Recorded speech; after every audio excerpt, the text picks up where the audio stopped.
नमस्कार। आप सभी प्रशिक्षुओं का Sai college of teachers training उनामा के इस ऑनलाइन क्लास में स्वागत है। आज की क्लास में हम बात करेंगे डीएलएड सेकेंड ईयर के पेपर कोड S5 के यूनिट 4 से। जैसा कि आप सभी को ज्ञात होगा, हम S5 के यूनिट 4 में पढ़ रहे थे पोषण तथा संतुलित आहार की समझ, यानी कि आपका टॉपिक था understanding of nutrition and balance diet. तो उसका ये आपका दूसरा वीडियो है। हमने पहले वीडियो में भोजन में पोषक तत्वों के अंतर्गत 3 चीज़ों के बारे में जाना था, यानी कि कार्बोहाइड्रेट, प्रोटीन और वसा के बारे में। और आज के क्लास में, आज के वीडियो में हम बात करेंगे खनिज लवण, विटामिन और पानी के बारे में। यानी कि आप देख सकते हैं कि मिनरल्स, विटामिन और वाटर, इन 3 के बारे में हम आज के वीडियो में चर्चा करेंगे, डिस्कस करेंगे।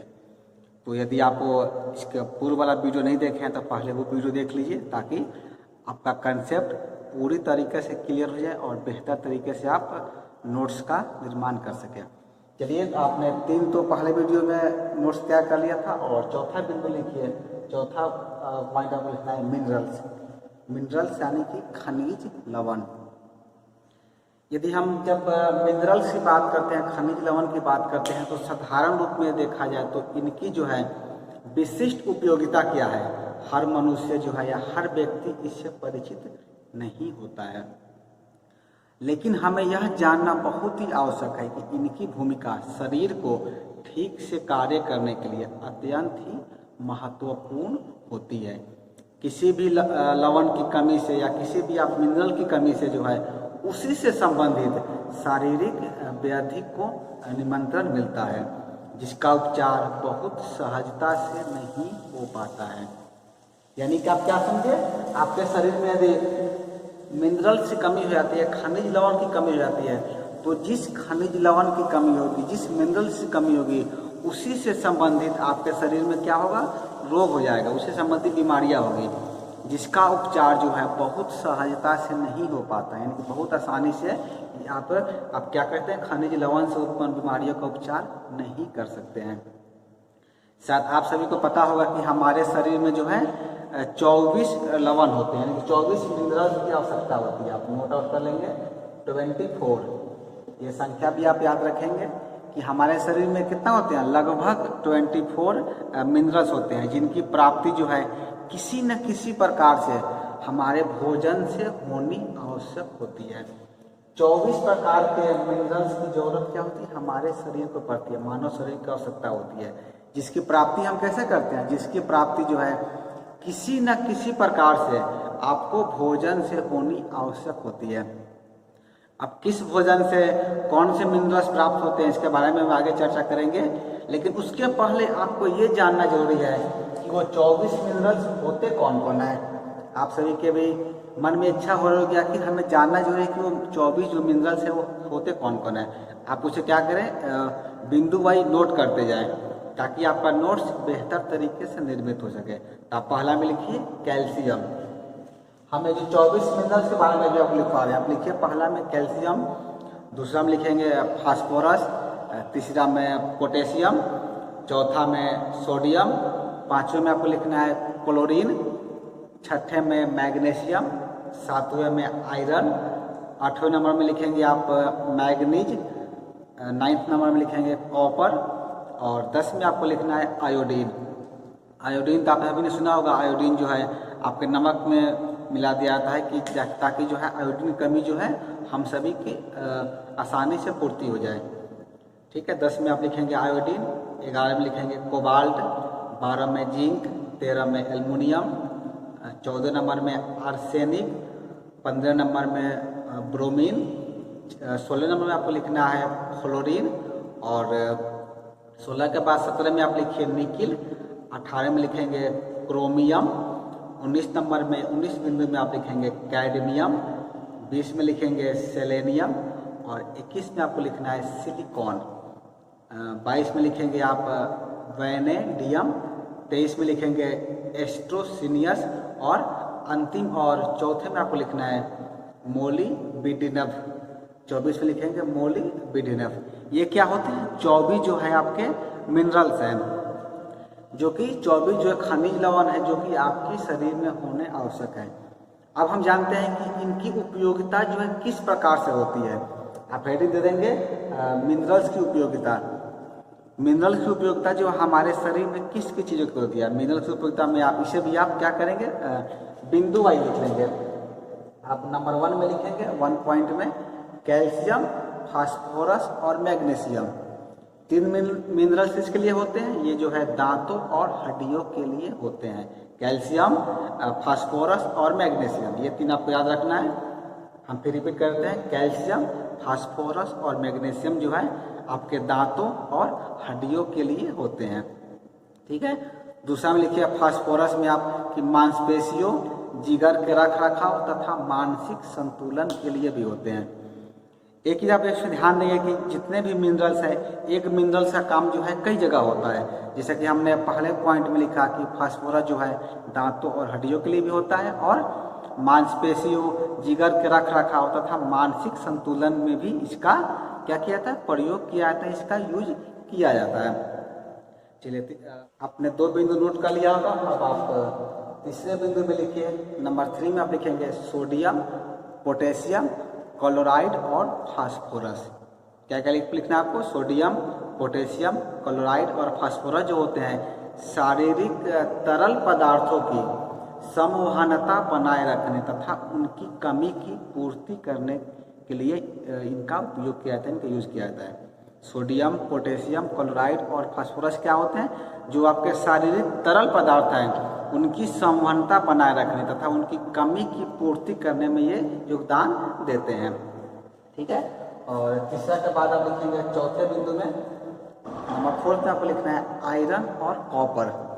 आयरन और कॉपर से क्या होता है, हीमोग्लोबिन बनाने के लिए इनका यूज किया जाता है। यानी कि आप कहते हैं रक्त की कमी को दूर करने हेतु, आप सभी नहीं पढ़ा होगा, हीमोग्लोबिन की कमी हो जाती है। यानी कि रक्त में क्या होती है, रक्त की कमी की पूर्ति के लिए आयरन और कॉपर की गोलियां जो है लोगों को खिलाई जाती है, लोगों को दी जाती है। तो आयरन और कॉपर जो क्या होते हैं, जो आपके मिनरल्स हैं, ये आपके हीमोग्लोबिन बनाने में काम आते हैं। उसके बाद आप लिखिए चौथे के बाद 5वें में आपको लिखना है आयोडीन। आयोडीन से आप सभी को पता है, आयोडीन से क्या होता है, घेंघा रोग से बचाने के लिए दिया जाता है। यानी कि आप लिखेंगे थायरॉक्सिन बनाने के लिए। थायरॉक्सिन से क्या होता है, घेंघा रोग से आदमी बचा रह सकता है। उसके बाद कितना आप लिखते हैं, 5 लिखे आप लिखें छठे बिंदु में। छठा में आप लिखेंगे फ्लोरीन। फ्लोरीन भी क्या होता है, दांतों की सुरक्षा के लिए यूज किया जाता है। ठीक है। छठा के बाद लिखेंगे आप नंबर 7 में। 7 में आप लिखना है जिंक।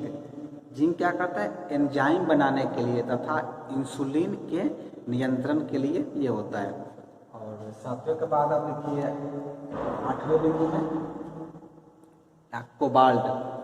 कोबाल्ट क्या करता है, कोबाल्ट मिनरल जो है शरीर में विटामिन B12 लिख सकते हैं, विटामिन B12। विटामिन B12 से कहा जाता है, विटामिन B12 की कमी को दूर करने के लिए और अन्य लवणों का उपयोग जो है आवश्यकता अनुसार किया जाता है। यानी कि हमने कुछ बिंदुओं की बात की ताकि जो जितने भी खनिज हैं, जो भी आपके मिनरल्स हैं, वो क्या करते हैं शरीर में आपको इतनी सारी बीमारियों को दूर करते हैं। चलिए एक और चीज़ हम इसमें जान लेते हैं, वो जानना इसलिए जरूरी है कि आपको वो कौन कौन से भोज्य पदार्थ हैं, वो कौन कौन सी चीज़ें हैं जिससे हमें इन सभी मिनरल्स की पूर्ति हो सकती है। तो आप सभी हेडिंग देंगे कि वे वस्तुएं जिनमें विभिन्न प्रकार के खनिज लवण उपलब्ध होते हैं। वो कौन कौन सी वस्तुएं हैं जिससे हम अपने शरीर में जो है खनिज लवण की पूर्ति कर सकते हैं। यदि आपको किसी पार्टिकुलर खनिज लवण की, पार्टिकुलर आपके मिनरल्स की कमी हो गई है, तो कौन कौन सी वस्तु है जिसका प्रयोग करके हम अपने शरीर में हुए मिनरल्स की पूर्ति कर सकते हैं। तो चलिए सबसे पहले हम बात करते हैं कैल्शियम के बारे में। आप लिखेंगे कैल्शियम। कैल्शियम किस में मिलता है, कैल्शियम जो है दूध, दही, अंडे और सभी प्रकार के साग सब्जी जैसे कि पालक, मेथी, बथुआ, हरा धनिया, पुदीना या फिर सलाद के पत्ते, ये सब हो गए शाकाहारी लोगों के लिए। और यदि आप मांसाहारी हैं तो फिर मछली, और आपके जो मछली के साथ है तो मछली का अंडा होता है, वो सभी आप इसमें प्रयोग कर सकते हैं। और शाकाहारी लोगों के लिए जो है पनीर, खोआ, तिल, इसमें भी जो है कैल्शियम भरपूर मात्रा में पाया जाता है। तो यदि आपके शरीर में यदि कैल्शियम की कमी हो जाती है या फिर कैल्शियम को आप बरकरार रखना चाहते हैं, तो मैंने जितने नाम लिखा है इन सब का सेवन आप अपने प्रत्येक दिन के भोजन में करेंगे। ठीक है, चलिए दूसरा आप लिखेंगे फास्फोरस। फास्फोरस हमें किससे प्राप्त होता है? फास्फोरस जो है दूध, अंडा, मांस, मछली, पनीर, अनाज, दालें एवं तिलहन से हमें फास्फोरस की प्राप्ति होती है। चलिए तीसरा आप लिखेंगे आयरन। आयरन की कमी यदि आपके शरीर में हो जाए तो आप क्या कर सकते हैं? मांस, मछली या फिर अनाज, हरी पत्तेदार साग सब्जियाँ, गुड़, सूखे फल यानी कि ड्राई फ्रूट में क्या क्या आता है? किशमिश, खजूर, छुहारा, ये सब आपके आते हैं ड्राई फ्रूट में। इनके साथ ही साथ तिलहन का भी आप प्रयोग करके आप अपने शरीर में आयरन की कमी को दूर कर सकते हैं। ठीक है, और चौथा में आप लिखिए पोटेशियम। पोटेशियम हमें किससे प्राप्त होता है? पोटेशियम हमें जो है अनाज, दालें, सभी हरी एवं जड़ वाली सब्जियाँ, जितनी भी हरी सब्जियाँ हैं और जो जड़ वाली सब्जी जैसे कि आलू आपका हो गया, मूली हो गया और आपका सलगम हो गया, क्या है? सब जड़ वाली सब्जियाँ में आते हैं। और इसके साथ ही साथ दूध, दही, छाछ, पनीर, अंडा, सोयाबीन, इसके साथ ही साथ मांस, मछली, इन सब से क्या होता है? आपके शरीर में पोटेशियम की कमी जो है दूर होती है। चलिए उसके बाद पांचवें बिंदु में लिखेंगे सोडियम। सोडियम की हमें किससे दूर होती है? सोडियम जो है नमक, जल एवं लगभग सभी खाद्य पदार्थों में, विशेषकर अनाज और हरी सब्जियों में प्रचुर मात्रा में पाए जाते हैं। सोडियम क्या होता है? सोडियम जो है नमक में, जल और जितने भी आपके खाद्य पदार्थ हैं, विशेष करके अनाज और हरी सब्जियों में जो है सोडियम पाया जाता है। चलिए छठा और अंतिम में आप लिखेंगे आयोडीन। आयोडीन हमें आप सभी को पता होगा, आयोडीन क्या होता है? हमें नमक से आयोडीन जो है क्या किया जाता है? नमक में मिलाया जाता है। तो आयोडीन युक्त आप नमक का सेवन करेंगे और इसके साथ ही साथ जल, हरे पत्ते वाली सब्जियां और मछली का भी प्रयोग करके आप अपने शरीर में आयोडीन की कमी को दूर कर सकते हैं। तो ये कुछ वो वस्तुएं हैं जिससे हम अपने शरीर में खनिज लवण की पूर्ति कर सकते हैं। मिनरल्स के बाद आप लिखिए पांचवें बिंदु में विटामिन।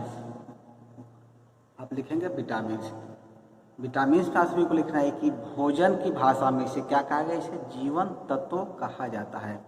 यदि हम फूड की लैंग्वेज में बात करें, भोजन की भाषा में बात करें, तो विटामिन को जीवन तत्व कहा गया है, क्योंकि शारीरिक वृद्धि में जो है विटामिन जो है आपके शरीर के विभिन्न क्रियाकलापों में सक्रिय रहते हैं कि एक्टिव रहते हैं।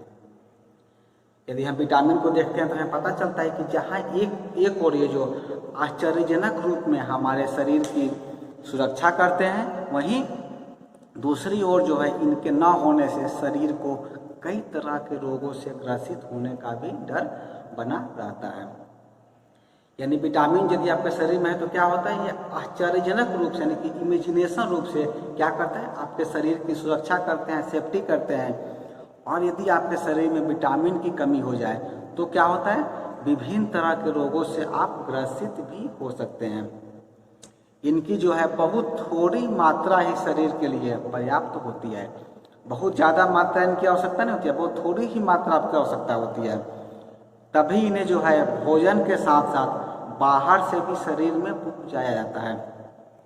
विटामिन जो है आपका भोजन से मिलते ही है, लेकिन कई बार जो है भोजन से उन विटामिनों की पूर्ति नहीं हो पाती है, इसलिए बाहर से भी आपने देखा होगा कई तरह के विटामिन का बच्चों को जो है खुराक दिया जाता है, जैसे विटामिन ए की दवा पिलाई जाती है और भी कई सारे दवा दिया जाते हैं ताकि शरीर में उन बीमारियों से होने वाले रोगों से बचा रहा जा सके।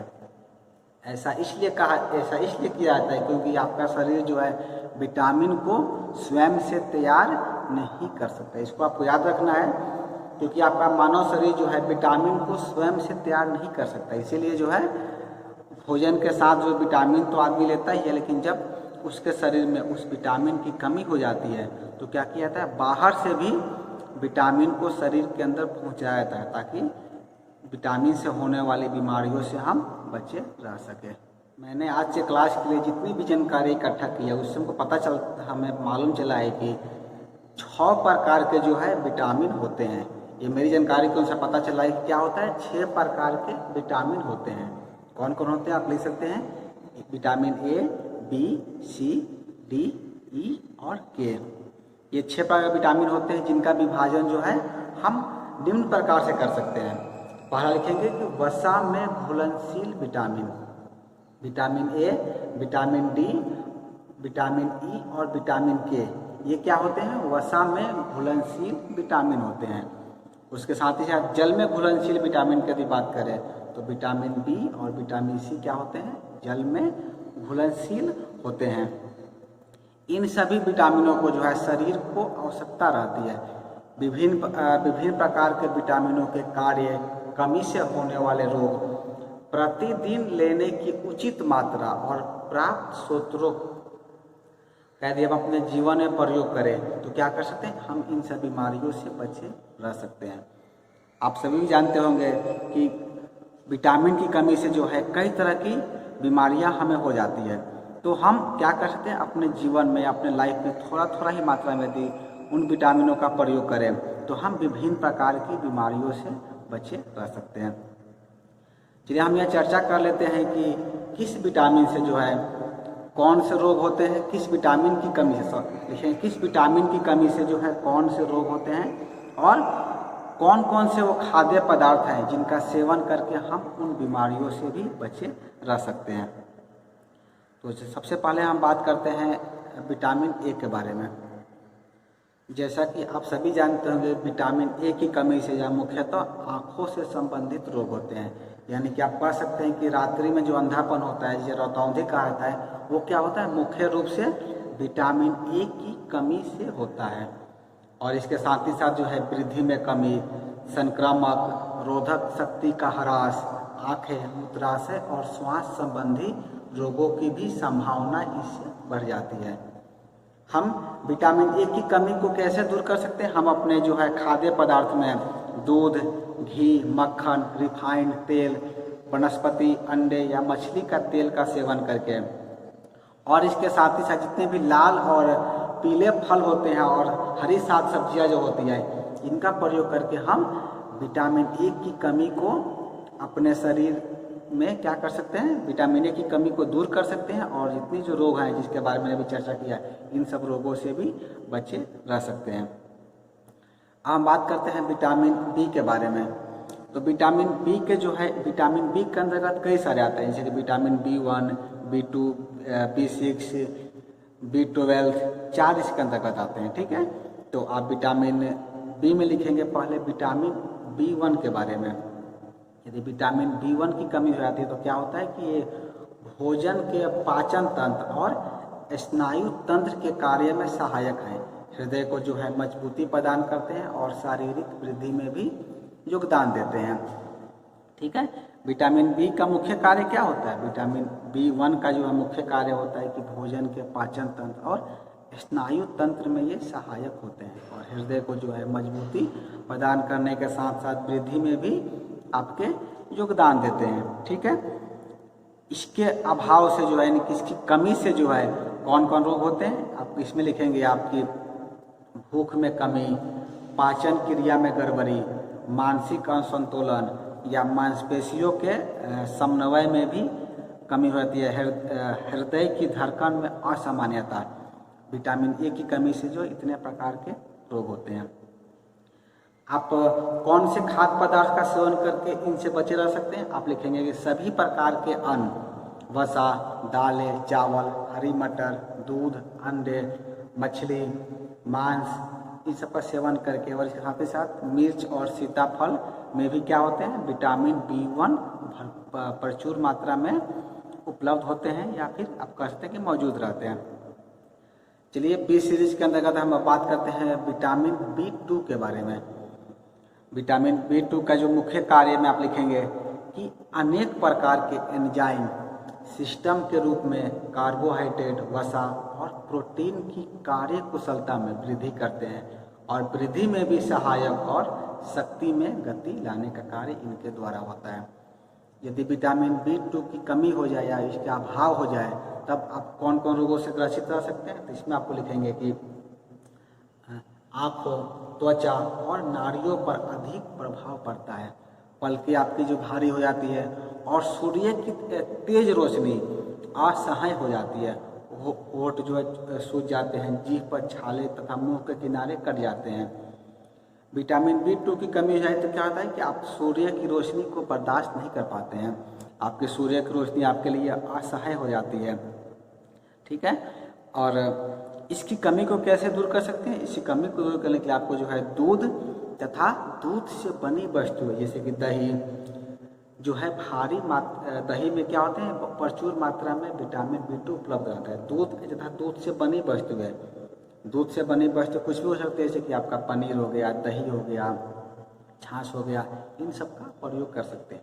और इसके साथ ही साथ जो है पशु और पक्षियों के जिगर होते हैं और गुर्दे का मांस जो है, और साथ ही साथ दालें, हरी सब्जियां, अंडों में भी भरपूर मात्रा में जो है विटामिन B2 उपलब्ध होते हैं, मौजूद होते हैं।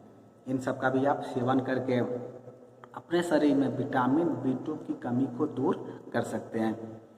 चलिए अब आप लिखेंगे विटामिन बी सीरीज के अंतर्गत विटामिन B6 के बारे में। आप B6 को ऐसे लिखेंगे, बी लिखना है, आपने 6 कैसे लिखना है। ठीक है, जैसे मैंने अभी ट्वेल्व आपको बताया था, B12 बताया था, उसी तरह विटामिन B6 में क्या होता है। विटामिन B6 यदि हम बात करते हैं तो इसका मुख्य कार्य आपका होता है प्रोटीन, कार्बोहाइड्रेट और वसा के साथ एंजाइम बनाते हैं और नियासिन बनाने में उत्प्रेरक की भूमिका निभाते हैं।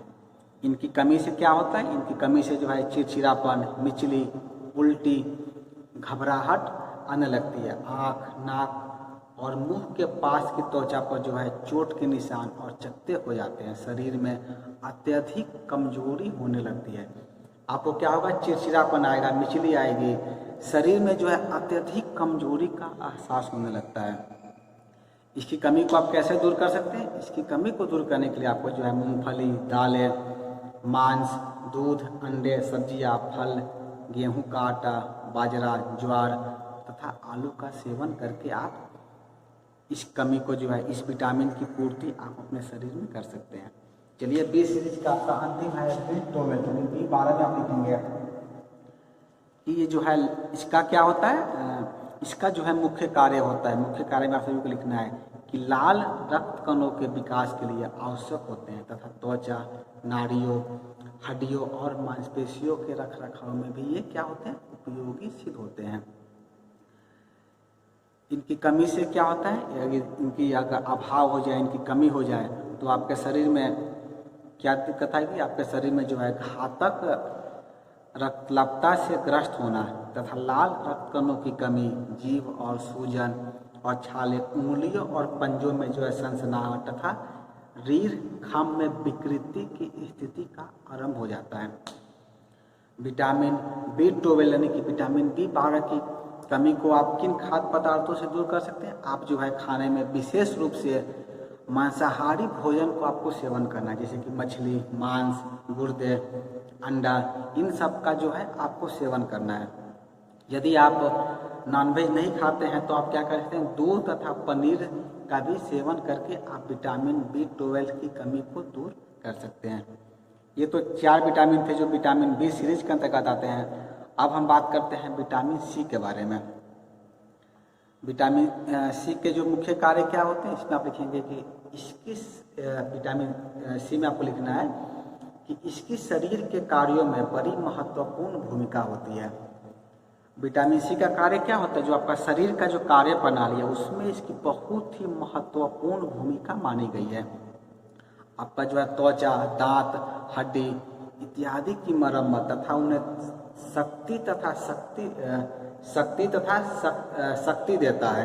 यानी कि आप कहते हैं उन्हें क्या करता है, उन्हें मजबूत बनाता है, स्ट्रॉन्ग बनाता है। टूटी हड्डियों के जुड़ने में भी सहायक सिद्ध होता है। यदि आपकी हड्डियों में ब्रेक हो जाए, टूट जाए तो विटामिन C जो है उन्हें जल्दी जोड़ने का भी काम करता है। इसके अभाव में क्या होता है, यदि विटामिन C का यदि आपके शरीर में अभाव हो जाए तो इसके अभाव में जो है सामान्य कमजोरी, भूख में कमी, त्वचा में खुरदरापन, एवं सूजन, जोड़ों में दर्द, फूले हुए मसूड़े, दांतों का हिलना, हड्डियों की शिथिलता और उनका चोटग्रस्त होना, घावों का जल्दी ना भरना, ये सब जो है आपके अभाव में या आपके शरीर में ये सब बीमारियां हो सकती है। इनकी कमी को आप कैसे दूर कर सकते हैं? जैसा आप सभी जानते होंगे, विटामिन सी किसमें होता है? खट्टे फलों में प्रचुर मात्रा में पाया जाता है।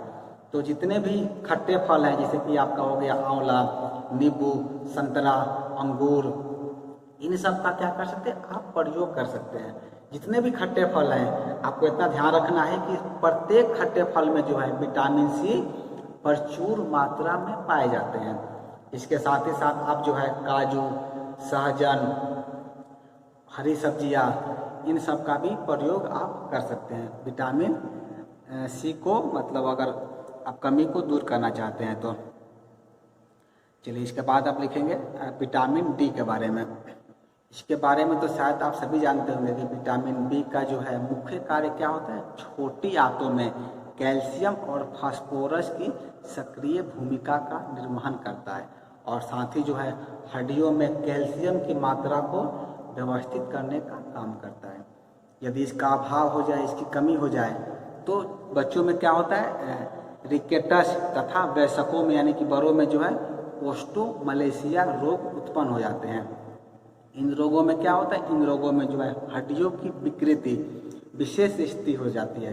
किडनी, फेफड़े और धमनियों में जो है कैल्शियम के जमने का भी खतरा रहता है। इसकी कमी को आप कैसे दूर कर सकते हैं, ये तो बताने की आवश्यकता नहीं है। आप सभी जानते होंगे कि नियमित धूप के सेवन से विटामिन डी की हमें प्राप्ति होती है।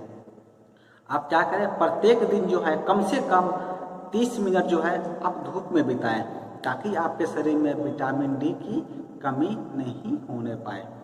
और इसके साथ ही साथ जो है आप अंडा, दूध, मक्खन, घी या विभिन्न प्रकार की मछलियों के जो तेल होते हैं, जो मछलियों के ऑयल होते हैं, या मछली का भी सेवन करके आप विटामिन डी की कमी को दूर कर सकते हैं। ठीक है, चलिए इसके बाद नेक्स्ट आपका क्या था?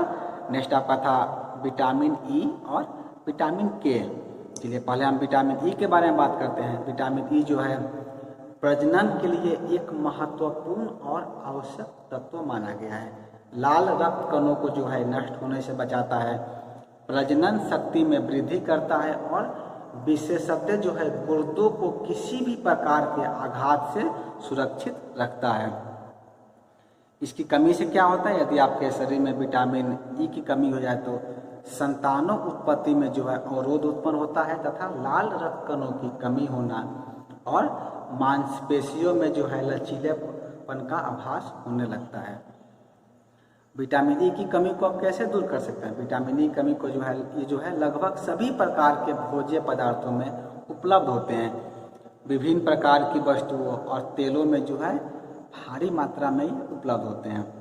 यानी विटामिन ई की कमी को जो है जितने भी भोज्य पदार्थ हैं उन सभी का आप नियमित सेवन करेंगे, हरी साग सब्जियाँ खाएंगे और भी जितने भोज्य पदार्थ हैं उन सब का आप प्रचुर मात्रा में, जो आपका बैलेंस्ड डाइट होता है, जो संतुलित आहार जिसे कहा गया, संतुलित आहार लेते हैं तो आप विटामिन ई की कमी को जो है आसानी से दूर कर सकते हैं। चलिए विटामिन सीरीज का आपका अंतिम विटामिन की हम बात करते हैं, जो कि है विटामिन के। विटामिन के में आप लिखेंगे शरीर के रक्त की जम जाने की गुणवत्ता, यानी कि रक्त का विशेष गुण कि वह वायु के संसर्ग में आकर जम जाता है। रक्त का क्या गुण होता है? जैसे कि आप देखे होंगे, जैसे कि खून जो होता है शरीर से बाहर निकलता है तो क्या होता है? तुरंत जम जाता है। वो क्यों जम जाता है? क्योंकि विटामिन के कारण शरीर के जो रक्त की जम जाने की गुणवत्ता जो होती है। चलिए इसके कमी से क्या होता है? किसी चोट के लगने पर रक्त न जम पा सकने की गुणवत्ता के अभाव में भारी रक्त के बहने की संभावना रहती है। आप सभी ने भी देखा होगा, यदि आपका शरीर कहीं कट जाता है, छिल जाता है तो क्या होता है? वहाँ से रक्त निकलने लगता है और रक्त निकलने के कुछ देर बाद ही जैसे वो रक्त हवा के संपर्क में आता है, वायु के संपर्क में आता है, वो जम जाता है। और जैसे रक्त का बाहरी परत जम जाएगा तो अंदर से फिर क्या होगा? रक्त बाहर नहीं निकलेगा। तो ये क्यों होता है? विटामिन के वजह से होता है। विटामिन के की एक खासियत यह है कि वो रक्त के जमाने की गुणवत्ता उसमें रहती है। यदि इसके शरीर में कमी हो जाए तो क्या हो जाता है, आपके शरीर में कहीं कट जाता है, छिल जाता है, तो रक्त क्या होता है, लगातार बहते रहेगा, रक्त जम नहीं पाता है। आप इसकी कमी को कैसे दूर कर सकते हैं? इसकी कमी को दूर करने के लिए आपको जो है हरी सब्जियाँ, पत्ता गोभी, सोयाबीन, गेहूं के छिलके, गाजर तथा आलू में जो है ये बहुतायत मात्रा में उपलब्ध होते हैं। आप इनका सेवन करके विटामिन के की कमी को जो है दूर कर सकते हैं। तो मुझे उम्मीद है कि मैंने जितने भी विटामिनों के बारे में बताया है, आप एक बैलेंस डाइट के रूप में अगर आप चीज़ों को लेते हैं तो आप कभी बीमार पड़ ही नहीं सकते हैं। यानी कि जैसे हमने क्या देखा, हमने जितने भी बारे में बात की, चाहे वो मिनरल्स हो, विटामिन हो, इन सब का क्या होता है, यदि हम एक बैलेंस डाइट लेते हैं, संतुलित आहार लेते हैं, तो लगभग सब चीज़ों की पूर्ति अपने आप हमारे शरीर में होते रहती है। किसी चीज़ की कमी हमारे शरीर में नहीं हो पाती है। फिर भी यदि किसी चीज़ की आपको लगता है या कमी हो जाए, आपको ऐसा महसूस होता है, तो जिन पार्टिकुलर चीज़ों की मैंने चर्चा किया, आप उनका सेवन करके आप क्या कहते हैं, स्वस्थ रह सकते हैं। और अपने विद्यालय के बच्चों को भी आपको इसके बारे में अवेयर करना है, क्योंकि आपके पाठ्यक्रम में लिखा हुआ है, जब आपके सिलेबस की बात करें तो इसमें लिखा हुआ है कि प्रारंभिक विद्यालय में आने वाले बच्चों के विशेष संदर्भ में ये जो आपको पढ़ना है, यानी कि भोजन तथा संतुलित आहार की समझ जो है, ये किसके लिए है, जो प्राथमिक विद्यालय के बच्चे जो विद्यालय में पढ़ने आते हैं उनके लिए महत्वपूर्ण है। तो आपको तो स्वस्थ रहना ही है, और उनको आप कैसे स्वस्थ रखते हैं इसके बारे में भी आपको उन्हें बताना है। इसलिए आपके जो है DLED सेकेंड ईयर के पेपर को S5 के यूनिट 4 में विस्तार से सब चीज़ों को पढ़ना है और जानना है। चलिए आज के क्लास का जो आपका अंतिम बिंदु है, यानी कि वाटर यानी कि जल, इसके बारे में हम बात करते हैं, जो कि आज के क्लास का अंतिम टॉपिक है, अंतिम बिंदु है। कि जल में आप सभी लिखेंगे कि जल, आप सभी जानते हैं कि जल जो है भोजन का एक आवश्यक अंग होता है। बिना जल के जो है शरीर का न तो अस्तित्व संभव है और न ही वह कोई कार्य संपादित कर सकता है। बिना जल के जो है, बिना वाटर के, बिना पानी के आपका शरीर का न तो अस्तित्व ही संभव है और न ही वो कोई भी कार्य संपन्न कर सकता है। ऐसा माना जाता है कि एक सामान्य मनुष्य के अंदर कितना होता है, आप बता सकते हैं कि एक सामान्य मनुष्य के अंदर जो है लगभग कितना लीटर पानी होता है? चलिए हम शेयर करते हैं। एक मनुष्य के अंदर जो है कितना होता है, 45 लीटर। आप इसे लिख लेंगे। एक सामान्य मनुष्य के अंदर जो है 45 लीटर पानी होता है, यानी कि अपने भार का लगभग 70%। मनुष्य का जो भार होता है, जो वजन होता है, उसका क्या है, 70% जो है पानी ही उसके शरीर में रहता है। यदि इसका हम 70% को यदि हम विभाजित करें, बांटे अगर, तो कोशिकाओं में 30 लीटर, रक्त के प्लाज्मा में 3 लीटर और शेष जो आपके बच गए 12 लीटर वो कोशिकाओं के मध्य में रहते हैं, जिससे जो है सभी कोशिकाएं सदैव साफ सुथरी और सजीव बनी रहती है। इस जल के जो है मलमूत्र, पसीना और सांस के द्वारा जो छोड़ी गई जलवाष्प के कारण कमी की पूर्ति जो है तत्काल पानी तथा फल सब्जी, दूध, जूस किसी भी प्रकार से की जानी आवश्यक होती है। यदि हमें वीडियो बना रहे हैं, बार बार पसीना आ रहा है, तो क्या हो रहा है, हमारे शरीर में पानी की कमी हो रही है। तो इस पानी की कमी को हम कैसे दूर करेंगे? वीडियो बनाने के जस्ट बाद ही हम पानी पिएंगे या जूस पिएंगे या जो भी चीज़ें हैं, जैसे कि जो फल सब्जी खाएंगे, तो जिसकी जो कमी हमारे शरीर में हुई है, ये कमी जो है तुरंत क्या हो सकती है, इस कमी की पूर्ति भी हो जाएगी और पूर्ति की जानी भी आवश्यक ही होती है, क्योंकि जल की जितनी मात्रा खर्च होगी उतनी ही अधिक मात्रा में शरीर को जो है जल की आवश्यकता होती है। यानी कि आपका क्या है, 45 लीटर आपके शरीर में जो है, लगभग एक स्वस्थ मनुष्य के शरीर में 45 लीटर जल रहता है, यानी कि उसके भार का 70%। यदि 70% से थोड़ा भी कम हुआ तो क्या होता है, उसे पानी की आवश्यकता महसूस होने लगती है और उस आवश्यकता की पूर्ति करना भी उसे जरूरी होता है। इसीलिए आप सभी देखे होंगे कि एक खिलाड़ी को जो है कोई भी खेल के बाद या फिर किसान को खेत पर श्रम करने के बाद या फिर एक महिला को अधिक परिश्रम करने के बाद जो है जल की अधिक आवश्यकता महसूस होती है। और उस परिस्थिति में जो हमको क्या करना चाहिए, अपने शरीर का जो 70% या जो 45 जल का जो एवरेज है उसे हमेशा बराबर रखना है, पूर्ति करके रखना है। यदि इसे हम पूर्ति नहीं करते हैं तो कई प्रकार के रोगों से हम गिर सकते हैं। जल के शरीर में जो है किए जाने वाले हम कार्य के बारे में बात करें तो कार्यों की सूची जो है बहुत लंबी है। चलिए कुछ के बारे में हम आज के क्लास में चर्चा कर लेते हैं। आप लिखेंगे जो है, आप हेडिंग दे दीजिए कि जल के शरीर में किए जाने वाले कार्यों की सूची या कार्य अनेक हैं। कौन कौन कार्य हैं, इसे भी आप क्या करेंगे, बिंदु वाइज लिखेंगे। पहला बिंदु में लिखिए नंबर 1 में आप, एक अच्छा घोलक होने के कारण भोजन की पाचन क्रिया में प्रयुक्त सभी स्टेजों पर प्रभावी भूमिका निभाता है। जल क्या होता है, वाटर जो है एक अच्छा घोलक होता है। तो अच्छा घोलक होने के कारण जो है जो भोजन की जो पाचन प्रक्रिया होती है, आप सभी ने भी जानता हो कि भोजन कैसे पचता है हमारे शरीर में, या इसके ऊपर भी हम एक वीडियो आप सभी के लिए लेकर आएंगे। अगले वीडियो में हम बात करेंगे भोजन जो है कैसे हमारे शरीर में पचता है। तो जो पाचन की क्रिया जो होती है उसका जितना भी स्टेज है, जितना भी लेवल है, उन सभी स्टेजों पर ये प्रभावी भूमिका निभाता है। ठीक है। और चलिए दूसरा बिंदु आप लिखेंगे सेकंड में। सेकंड ऑप्शन को लिखना है कि अच्छे समाहक के रूप में जो है पचे हुए भोजन के रसों को अलग अलग अंगों तक पहुंचाता है। जब भोजन के जो मेन रस होते हैं वो क्या करता है, सभी अंगों तक पहुंचाने का काम भी कौन करता है, जल ही करता है। ठीक है। और तीसरा में लिखिए, थर्ड में आपको लिखना है कि रक्त के प्लाज्मा में मिलकर उसे हृदय तक पहुंचाने और वहां से पूरे शरीर में धमनियों और शिराओं की सहायता से ले जाता है और ले आता है। दोनों काम इसका होता है। ठीक है। उसके बाद देखिए आप फोर्थ में, चौथे बिंदु में आप लिखेंगे कि बेकार अथवा अपशिष्ट सामग्री को जो है गुर्दे तक ले जाता है तथा वहां से सभी वस्तुओं को घोलकर मल मूत्र के रूप में क्या करता है, बाहर निकाल देता है।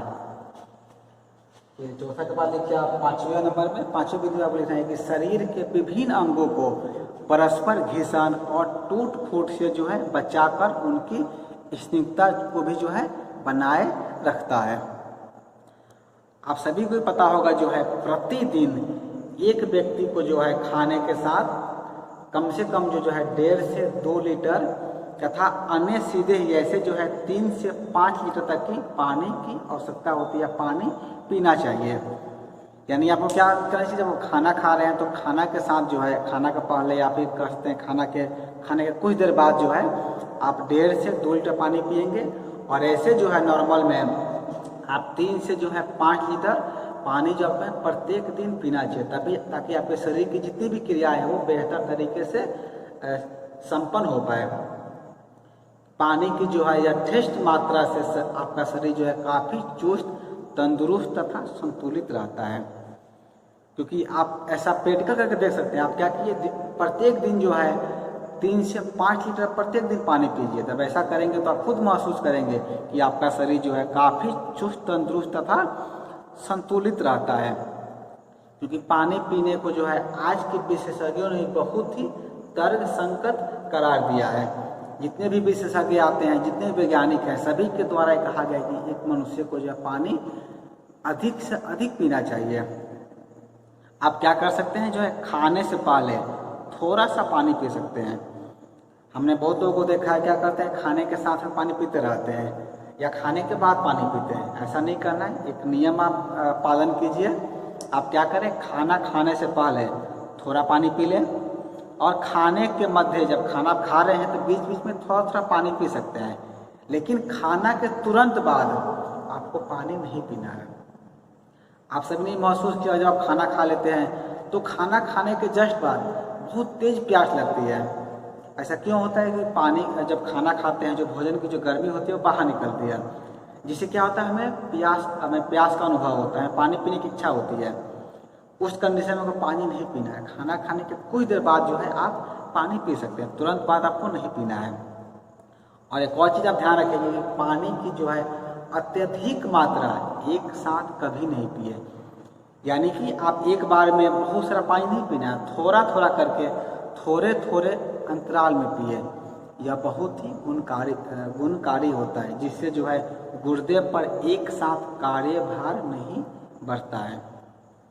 ये भी कहा गया है कि एक बार में जो है बहुत ज़्यादा खाना नहीं खाना चाहिए, थोड़ा थोड़ा करके खाना चाहिए, ताकि आपके जो है पाचन क्रिया जो है उस पर बहुत ज़्यादा एकाएक भार नहीं पड़ेगा।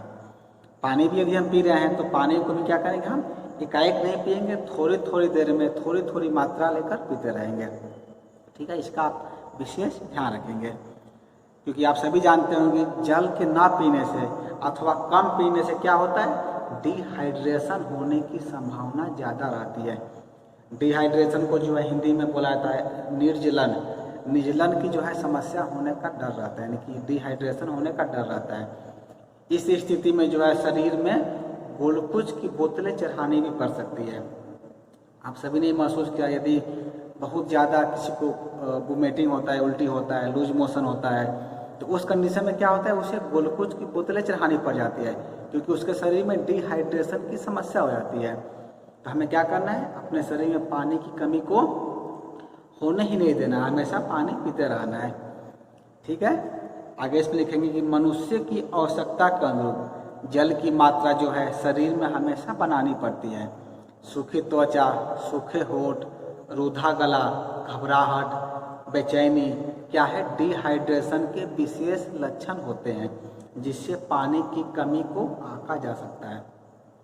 यदि आपको महसूस करना है कि हमें डिहाइड्रेशन हुआ है कि नहीं हुआ, या किसी व्यक्ति यदि कोई उसका होंठ सूख गया है, उसका गला सूख रहा है, घबराहट हो रही है, बेचैनी हो रही है, तो आप समझ सकते हैं कि उसके अंदर क्या है, डिहाइड्रेशन की समस्या हो रही है, पानी की कमी हो रही है।